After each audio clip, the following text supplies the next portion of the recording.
Good afternoon, fellas, and assalamu alaikum. I hope this finds you well. So, in the last class, we talked about MCQs, right? Multiple choice questions, the art of deciphering, that difficult code that has been perceived by many of us to be pretty, complex. I really hope after that class, you're finding it a tad bit easier when it comes to tackling MCQs. Today, we're going to talk about summary completion questions, yet another component of IELTS reading. All right. It is something that needs to be attempted by both general as well as academic students, and it is definitely in your syllabus. So first of all, before we look at a sample activity, what is our understanding of a summary? So a summary is basically a short form of something, right? So in the case of IELTS, you have a reading passage that will be constituent upon a certain number of paragraphs. It'll be a fairly large text in front of you.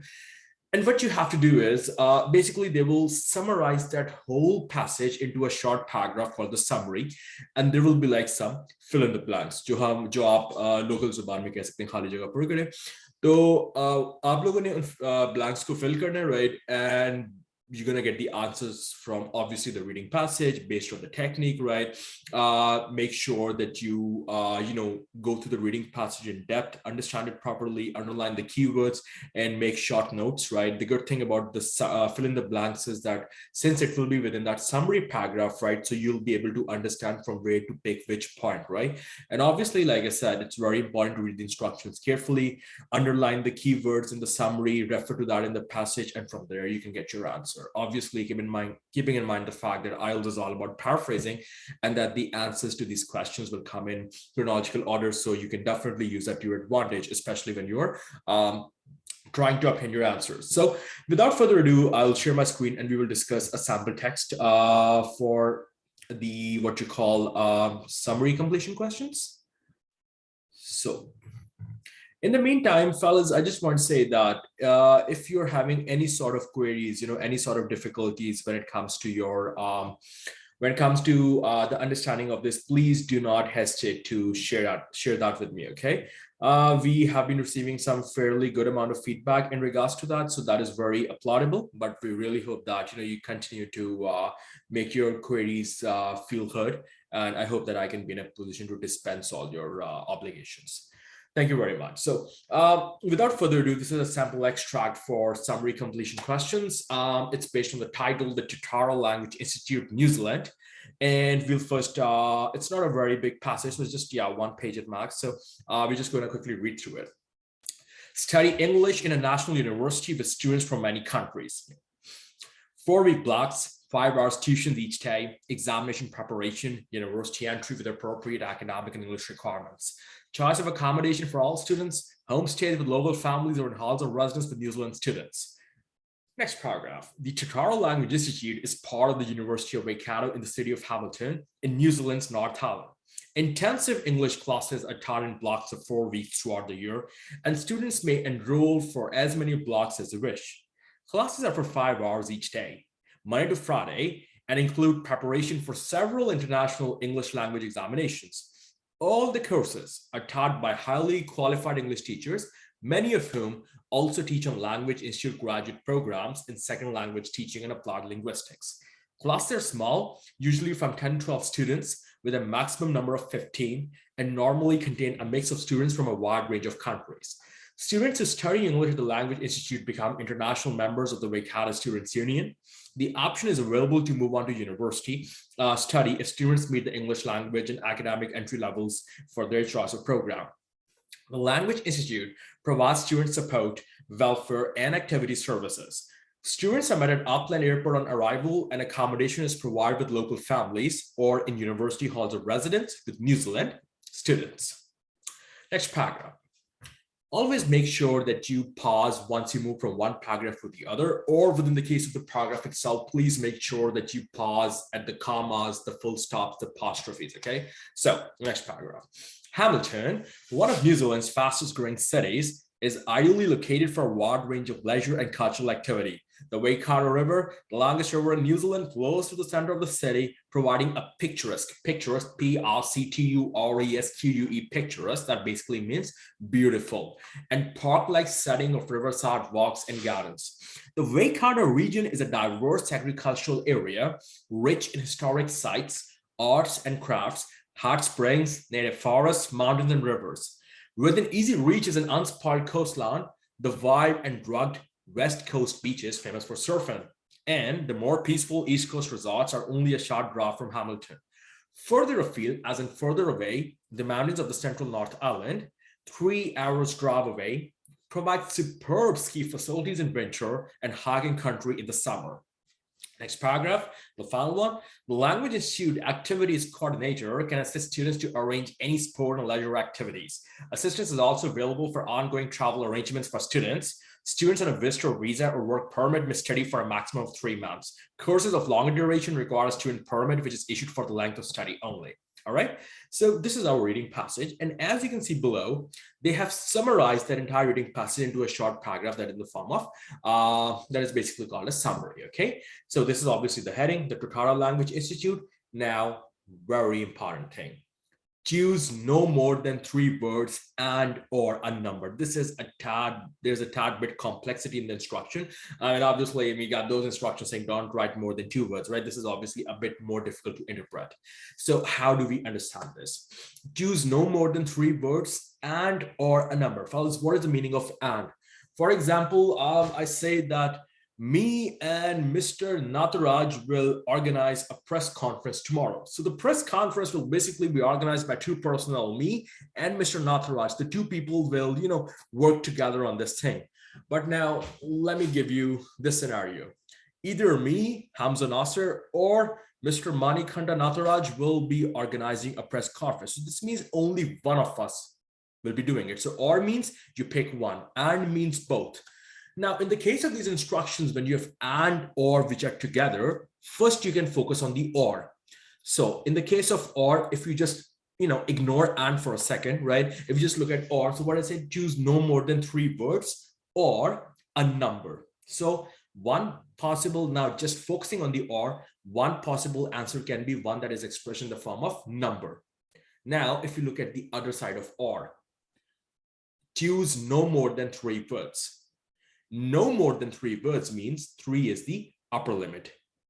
You could write 1 word, or you could write 2 words, or you could write 3 words. Okay, so far our possibilities are number only, 1 word only, 2 word only, 3 word only. This applies for or. So 4 possibilities associated with or. Now let us focus on the and. A number and a word, a number and 2 words, a number and 3 words. So 3 associated with and, 4 associated with or, 4 plus 3 is 7. So basically there are 7 different possible ways in which we can express our answer. All right, thank you very much. So as long as your stipulated answer provided, obviously you've obtained the correct answer, as long as it is expressed in any one of these 7 formats, it is absolutely plausible. Okay, otherwise there's a mistake and it won't be accepted as a correct answer. Okay, so now, the good thing about these summary completion questions is they are basically fill in the blanks, right? So obviously, the words before the fill in the blank or the words after the fill in the blank, you can use that to locate the point in the passage where you feel the answer is basically setting, right? So obviously, emphasis has to be done on paraphrasing. So, and obviously, the most important thing is that in this case, all the answers are basically coming in chronological order, yeah? So that's something that you can use to your benefit, fellas. So let's look at it. Overseas students who study at Tutorial Language Institute may choose to spend more of their free time with local students by applying for a room in the dash. For that, basically what they're saying, overseas students, right? Tutorial Language Institute, apologize for the noise in the background.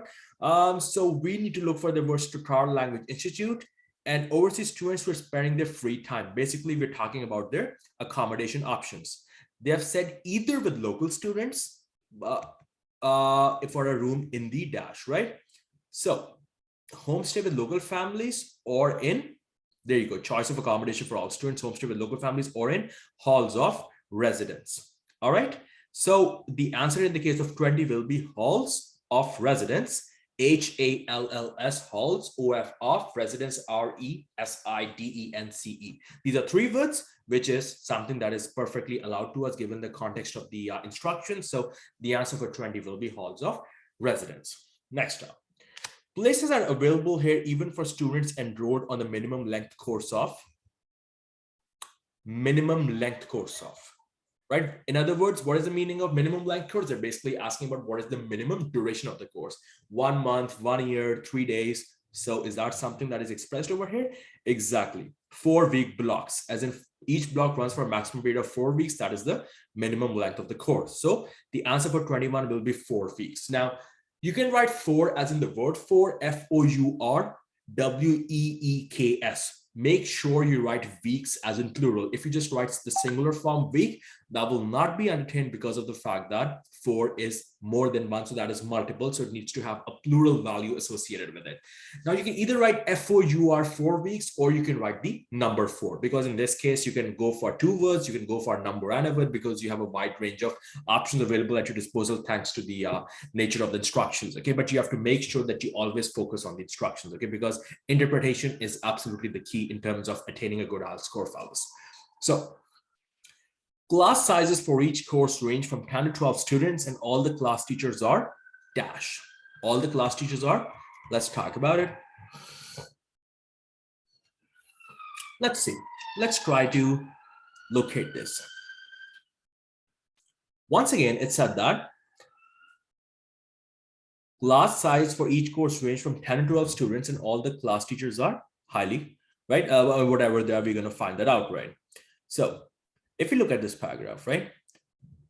All the courses are taught by highly qualified teachers, many of whom also teach on language institute graduate programs and second language teaching and applied linguistics. Classes are small, usually from 10 to 12 students with a maximum number of 15. Therefore, these 10 to 12 student classes are being taught by teachers who are highly qualified.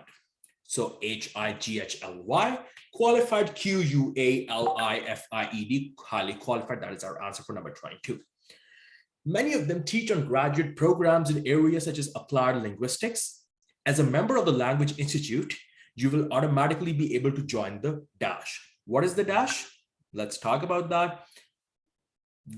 Students to study English. You see, if you underline the keywords, fellas, if you know what the keywords are in the question statement and you try to locate those keywords in the passage, and if you've understood the passage properly, there's absolutely no reason why you can't get the answer. Okay, it's technically impossible. No solution is more congenial to me than that one. Okay, so students who study language at the students who study English at the Language Institute, they become international members of the Waikato Students Union. Okay. This will be our answer, sorry. Waikato Students Union. As a member of the Language Institute, you'll automatically be joined the Waikato Students Union. That is 3 of us. That is perfectly fine with us. Next up, Hamilton can offer students a wide range of social activities. The city itself lies on both sides of the dash, which results in some very picturesque views and enjoyable walks in the gardens. The city itself lies on both sides of the dash. So what will that be? Hamilton, one of New Zealand's fastest growing cities, is ideally located for a wide range of leisure and cultural activities. The Waikato River, the longest river in New Zealand, flows to the center of the city. So if this Waikato River is flowing to the center of the city, what means is the city will be on both sides of the river. Okay. In other words, see, that is just an interpretation that you have to draw in parallel. So the city itself lies on both sides of the Waikato River. 24 will be Waikato River, WAIKATO-RIVER. Okay, so the answer for 20 was halls of residence. 22 was 4 weeks. 20 was halls of residence. 21 was 4 weeks. 22 was highly qualified. 23 was Waikato Students Union, and 24 was Waikato River. Okay, so at the end of the day, just make sure you read the passage in depth.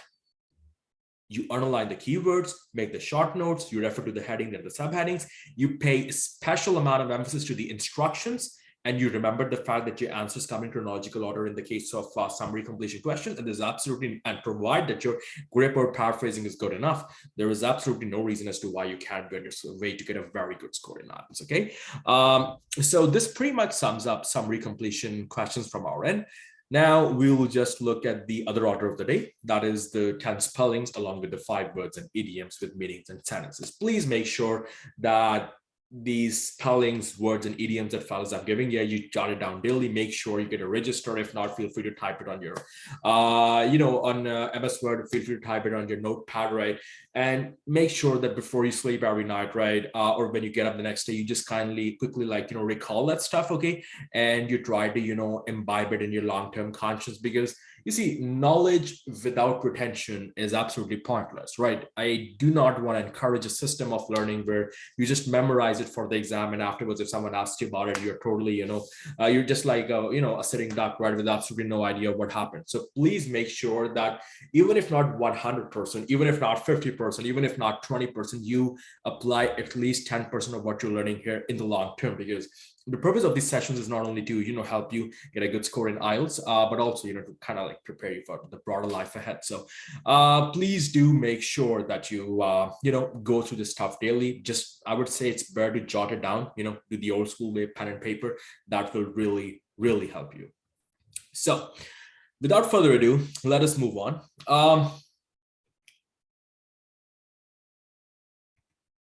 Our 10 spellings for today. Number 1, aggressive, AGGRESSIVE, aggressive. Number 2 is vulgar, VULGAR, vulgar. Number 3 is scarcity, SCARCITY.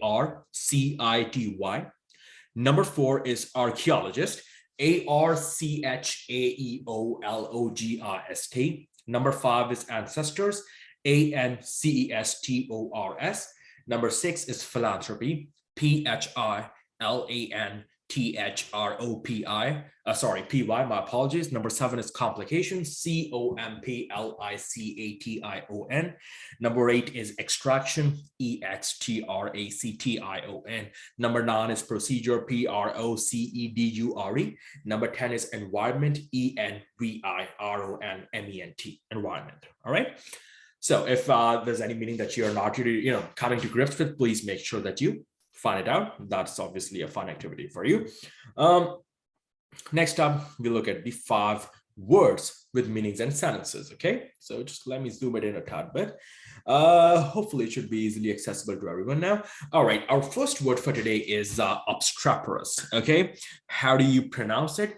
Obstreperous. Obstreperous is OBSTREPEROUS. So obstreperous basically means, hey buddy. So obstreperous basically means noisily aggressive, making great noise or outcry. So to be very, very aggressive, right? So how do you make a sentence out of it? What do you do when an obstreperous horde of drunken policemen goes carousing through your hotel, crashing into potted plants and singing vulgar songs, right? Typical Pakistani police. So this is basically the first word for us. The second word for us will be paucity. PAUCITY, paucity. Paucity basically means scarcity, shortage, fewness. In other words, dart, DEARTH, dart, scarcity, paucity, it all means the same thing, shortage, smallness of number. A possible sentence could be, they closed the restaurant because the paucity of customers, in other words, the shortage of customers, made it uneconomical to operate. All right. The third word for today is primeval or primeval, PRIMEVAL, primeval. Ancient, primitive, belonging to the first or earliest age, or you could say original or ancient. The archaeologists claimed that the skeleton was of primeval origin, old origin, though in fact it was the remains of a modern day monkey, right? An easy way for all these fellas to scam you nowadays. He would probably have gotten a fat, paycheck or something, and it's like, well, I just duped the system. The archaeologists claimed that the skeleton was of primeval origin, though in fact it was the remains of a modern day monkey. The fourth word for today, fellas, that we're going to study about is quagmire. QUAGMIRE, quagmire. Quagmire means soft, wet, boggy land, complex or dangerous situation. It could either refer to soft or wet, boggy land, or if you talk about an abstract situation, it could represent a complex or dangerous situation from which it is very difficult to free oneself.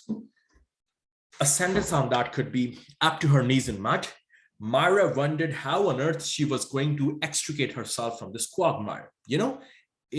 Escape, how to release, how to get herself out from this quagmire. Another very good word for us. Up to her knees in mud, Myra wondered how on earth she was going to extricate herself from this quagmire. Now, the fifth and final word for today is going to be reprobate. All right, pronounce it with me, fellas. Reprobate, right? R-E-P-R-O-B-A-T-E, reprobate. So reprobate basically means a person hardened in sin, a person without any sort of, moral character, a person without moral scruples or values, someone that you call, a goon, basically, right? A sentence could be, I cannot understand why he has so many admirers if he is the reprobate you say he is. If he is as bad a person in terms of morals, right? If you say that he is. So I cannot understand why he has so many admirers if he is the reprobate you say he is. Therefore, reprobate means a person without moral scruples or values. So these are 5 words for today, fellas. Obstreperous, paucity, primeval, quagmire, and reprobate. All right, I hope this was helpful. Now we basically go to the last part of today's discussion, that is our 5 idioms for today with meanings and sentences. I hope all you good ladies and gentlemen can easily view the screen now.